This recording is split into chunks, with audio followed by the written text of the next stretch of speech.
Hi,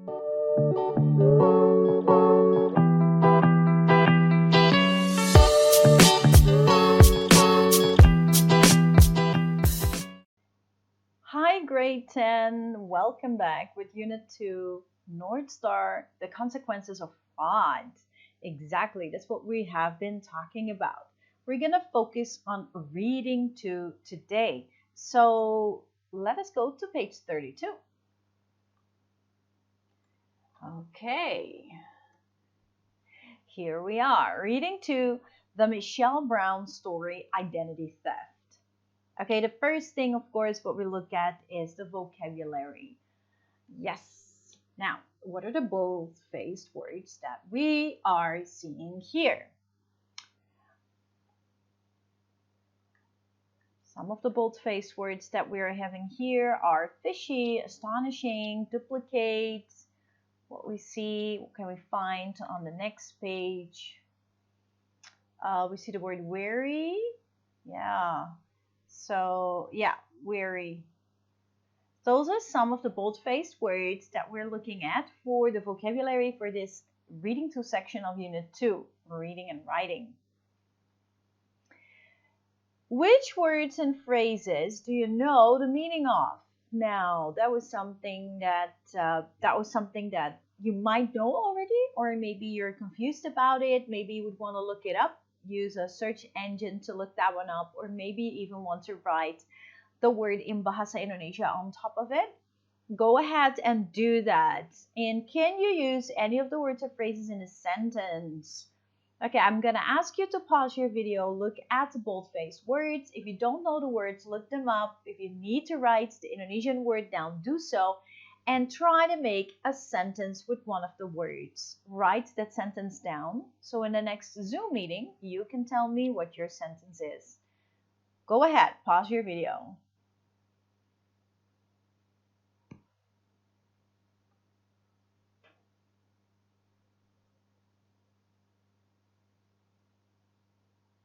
Okay, now we're going to read the story of Michelle Brown, a real woman who experienced identity theft. The story appears in The Art of Steal by Frank Abagnale. Okay, while we are reading, you can listen along and please notice the pronunciation and intonation of the speaker. While you're listening and reading along, can you please annotate some of the important words in the text? Let's go.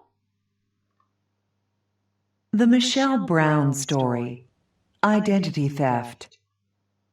It began on a winter day with a seemingly ordinary message on an answering machine. It was from someone at the bank. Something about her new Dodge Ram pickup and the payment past due on the loan. Michelle Brown was a single woman in her late 20s. She lived in Southern California and worked as a credit analyst. She was cheerful, and people found her fun to be around. Friends were always telling her how she was too nice. She worked hard and was tidy with her finances. She owned 15 credit cards, but had never been late on a single payment. Ever since she was 17, she had perfect credit. She liked everything in her life to be perfect. She returned the call. She told the bank officer that there had to be a mistake. She hadn't bought a truck. The officer quickly agreed that he must have the wrong Michelle Brown. The phone numbers on the credit application weren't working. To prove beyond a doubt that it was another Michelle Brown he was searching for, she told him her Social Security number. She was stunned. It was the same one that was on the application. Alarmed, she called up the credit reporting agencies and told them that something fishy was going on. They put a fraud alert on her credit and promised to send out a report on her recent purchases. She checked with the Division of Motor Vehicles and learned something astonishing. A duplicate driver's license had recently been issued to a Michelle Brown. Someone else was using her name, her address, her Social Security number, and her driver's license. It was as if someone was slowly erasing her identity.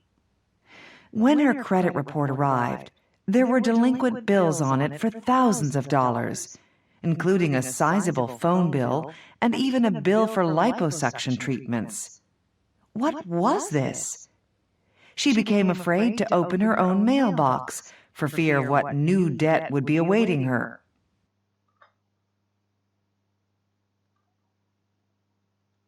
In time, she would learn that there was an arrest warrant out for Michelle Brown in Texas. The charge was conspiracy to sell marijuana. She had never broken a law, any law. How could she be wanted by the police? She began to worry that the other Michelle Brown would break into her apartment in search of her passport or checks or who knew what else. Whenever she got home after dark, she carried a flashlight and searched through the rooms, including every closet. She was weary and angry. When she went to bed at night, she was scared. If she heard the slightest noise, her first thought was that the woman calling herself Michelle Brown was out there in the dark, right beneath her window. Who was this person who was stealing her identity?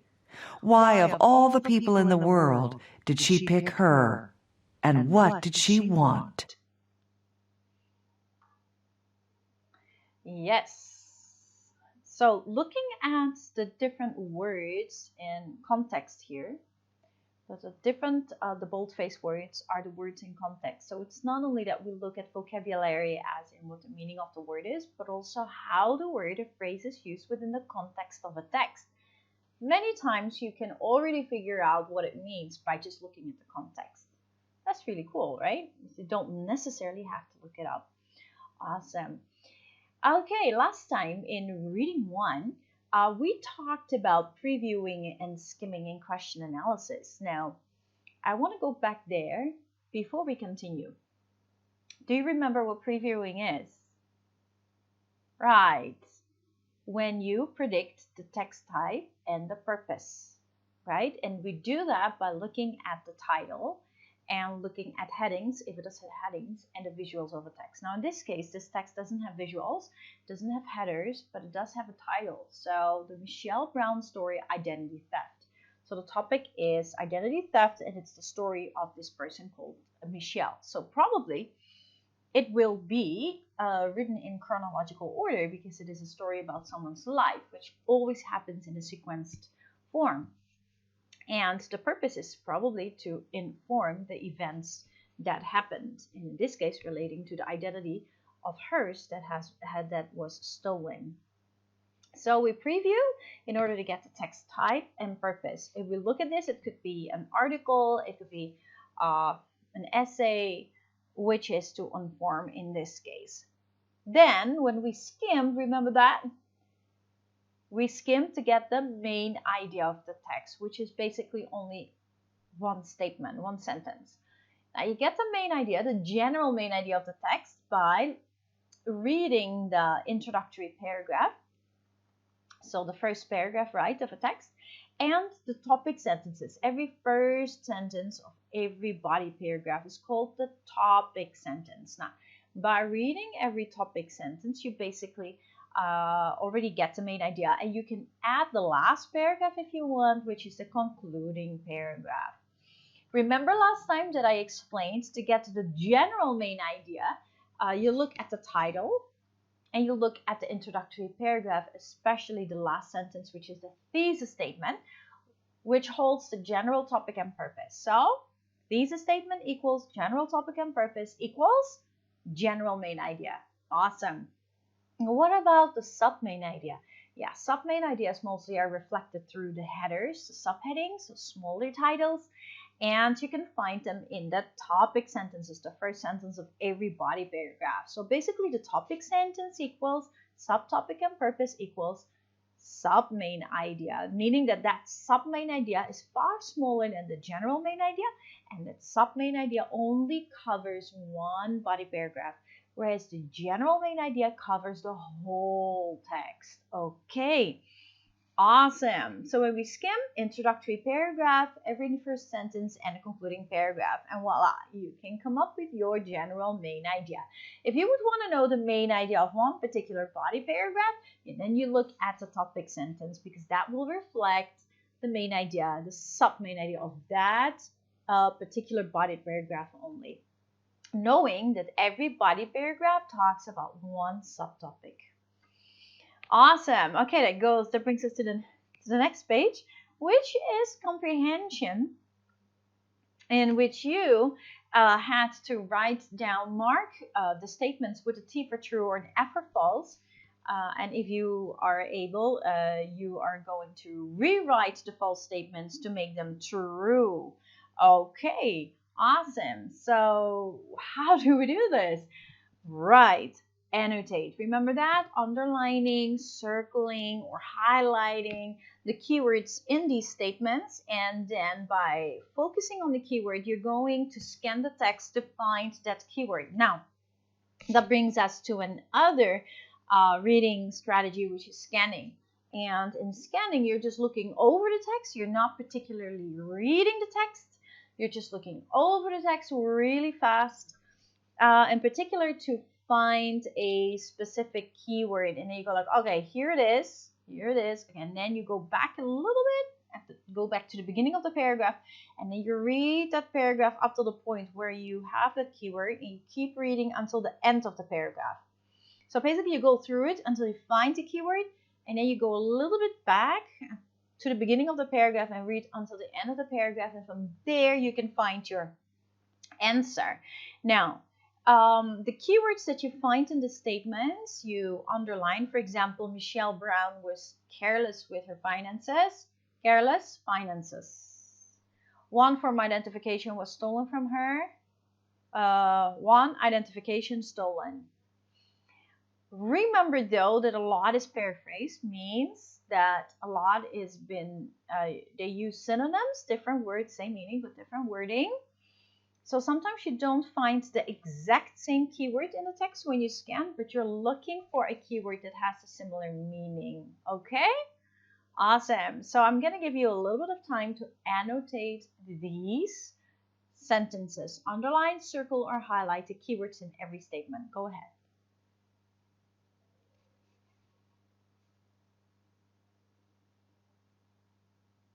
Great. Okay, that means that now you're going to mark each statement with a T for true, an F for false, and for that you're going to go scan the text to figure out which one is true or false. You can pause your video to do that.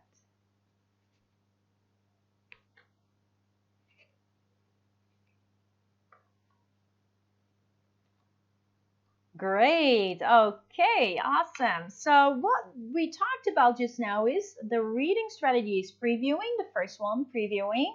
Yeah, looking at the title, the visuals, and the headings in order to predict the type of text and the purpose, which gives us the focus what to read for. And the second is skimming, to get the main idea. We do that by reading introduction, every topic sentence, and a concluding paragraph. And the general main idea focuses on the whole text, whereas the sub-main idea is found in the topic sentence, which focuses only on one particular body paragraph. And the third one was, we talked about scanning, where we go over the text in order to find a particular keyword or phrase. Yes, okay. Now we're going to look at another reading skill. Basically, what this states is that we have to be able to identify detailed examples. Now, how do we identify detailed examples? What I would like you to do is read paragraph 2 of reading 2 again. How do we know Michelle was tidy with her finances? Paragraph 2 of reading 2. Let's go back.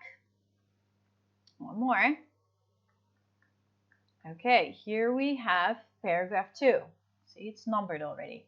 Michelle Brown was a single woman in her late 20s. She lived in Southern California and worked as a credit analyst. She was cheerful, and people found her fun to be around. Friends were always telling her how she was too nice.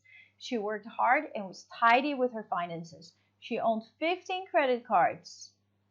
but had never been late on a single payment. Ever since she was 17, she had perfect credit. She liked everything in her life to be perfect. Okay, let's go back. How do we know Michelle was tidy with her finances?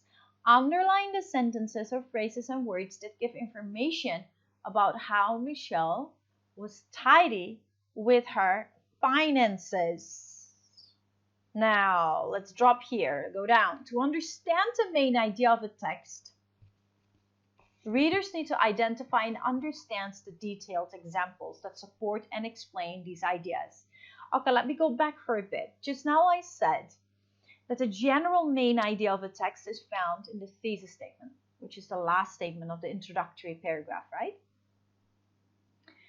That general main idea is developed in the body of the text by the topic sentences. The topic sentences of every body paragraph develop the general main idea. Okay, it's like a funnel. It goes like from broad to specific. Now, what develops the topic sentence then? Okay, the topic sentence, the first sentence of every body paragraph, is developed by the main points in the body paragraph. You have 2, 3, 4, sometimes even 5 main points in a body paragraph. And what develops the main points then? The details. The details, the specific facts. Those are the things, the details develop the main points. So, general main idea is developed by topic sentences. Topic sentences are developed by main points. The main points are developed by details. And that's how it goes from broad to specific. Now, it is important that you're able to identify details. And details can be reasons, ways, further explanations, and definitely also examples. Okay? Now, to understand the main idea of a text, you have to also be able to identify the detailed examples. Yeah, because details, reasons, explanations, examples support and explain all the ideas in the topic sentence, the sub-main idea, but also help develop the general main idea. As the details develop the main points develop the topic sentence, and the topic sentence helps develop the thesis statement. Awesome. Good job. Now we go back to the question, like how do we know Michelle was tidy with her finances?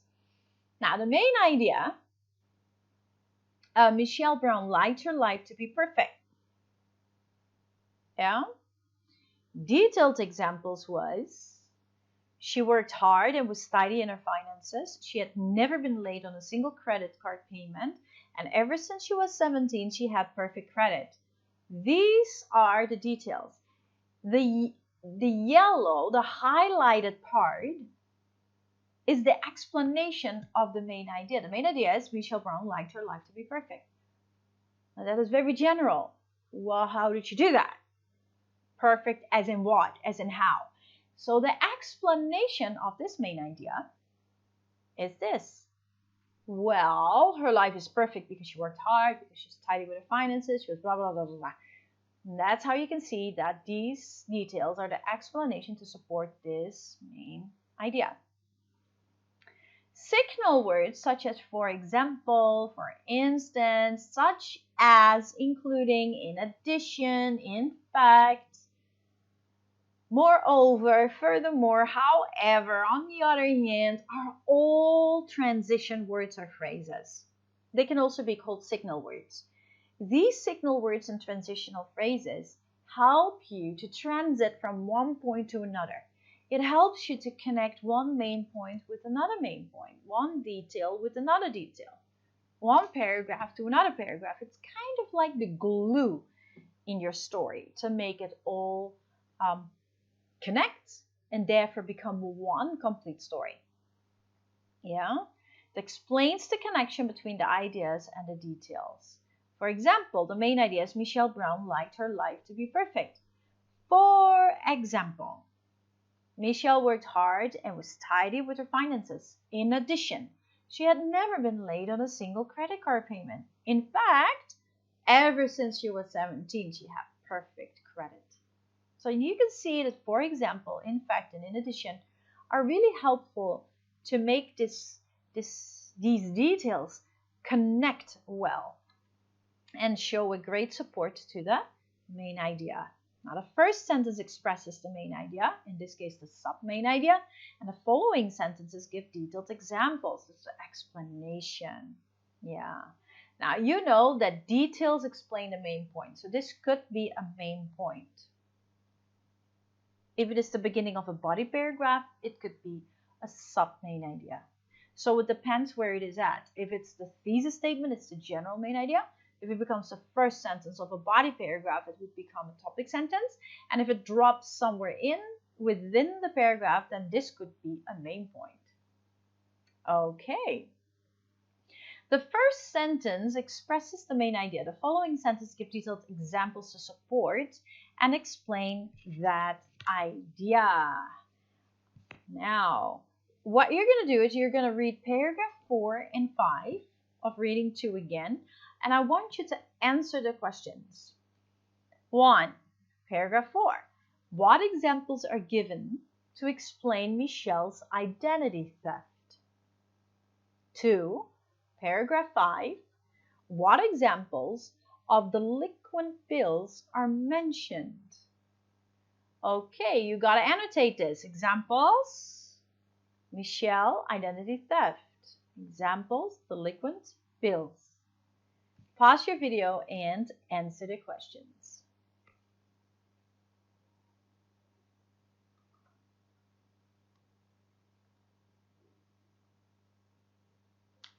Awesome. That brings us to the last part of reading 2 for Unit 2, Reading and Writing, Connected Readings, which means that we're going to look at the text from Reading 1 and the text we just read from Reading 2. We're going to get information from both texts and combine that information in order to create something new, which is called synthesizing. Exactly. Yeah, the usage of multiple sources in order to create something new. We're going to look at step 1, organizing. Reading 1, R1, and Reading 2, R2, contain information about the financial consequences of fraud. Look at the list of consequences below. Place them in the appropriate category by writing the letter of each consequence in the chart. So we have the first one, impersonation, R1, and identity theft, R2. Now the first one is done for you. Banks lost money as many fake checks were cashed. That information belongs to Reading 1. Now if you look at B, C, D, E, and F, let's see, does it fall under Reading 1 or under Reading 2? You can pause your video and answer that. Go ahead.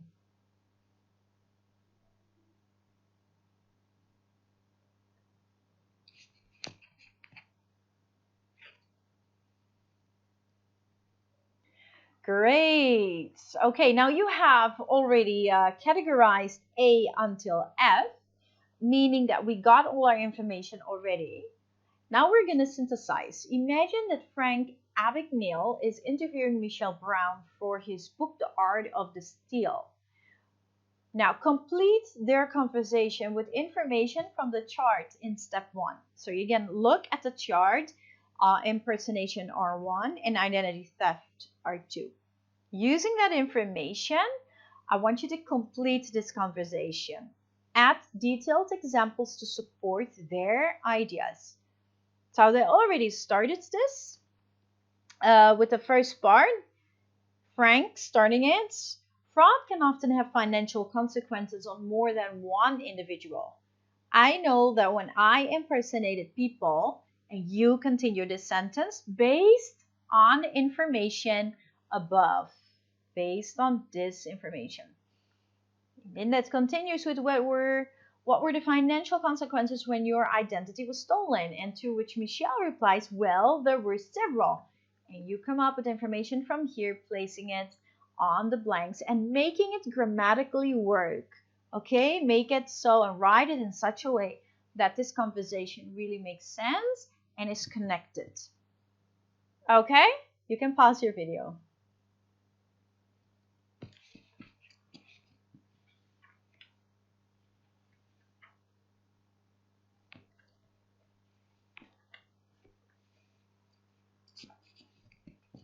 Awesome. Well done.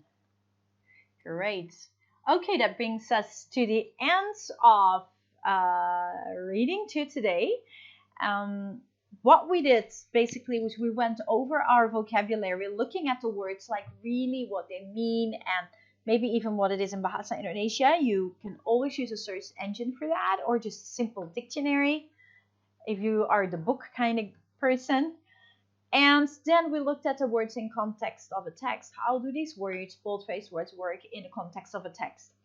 We read the Michelle Brown story, Identity Theft. We went over the reading strategies of the first one, previewing, predicting the text type and purpose, and skimming to get the main idea, scanning to find specific keywords within a text.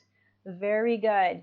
And for that, which is super important, is annotating, which means underlining, circling, highlighting keywords, and maybe even putting some margin notes in the text.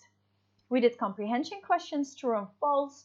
Then we looked at the reading skill of identifying detailed examples, and I explained to you that there is a general main idea found, reflected through the title and found in the thesis statement, which is the last sentence of the introductory paragraph.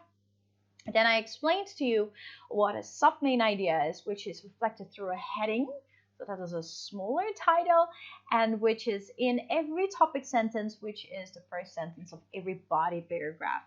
Now, every general main idea is developed by topic sentences. Every topic sentence, which is a sub-main idea, is developed by using main points. And every main point is developed and explained by the usage of details. So it's very important that you understand this, because that's how a text is correlated. This shows coherence and cohesion. Coherence is the unity of ideas in a text. How the ideas are placed in the text from an introduction to a body to a conclusion, and how they're connected. Cohesion means the unity of ideas on a sentence level. So that is more in grammar and how the words work together.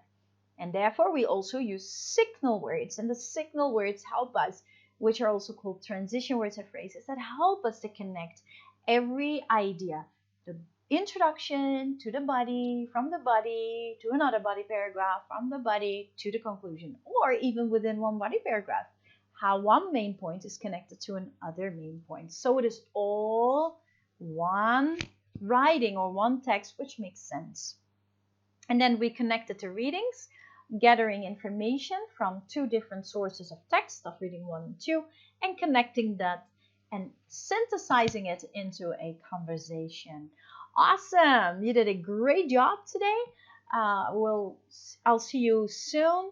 We will be continuing with focus on speaking with our next video. Take care, God bless you, and I'll see you soon. Bye-bye.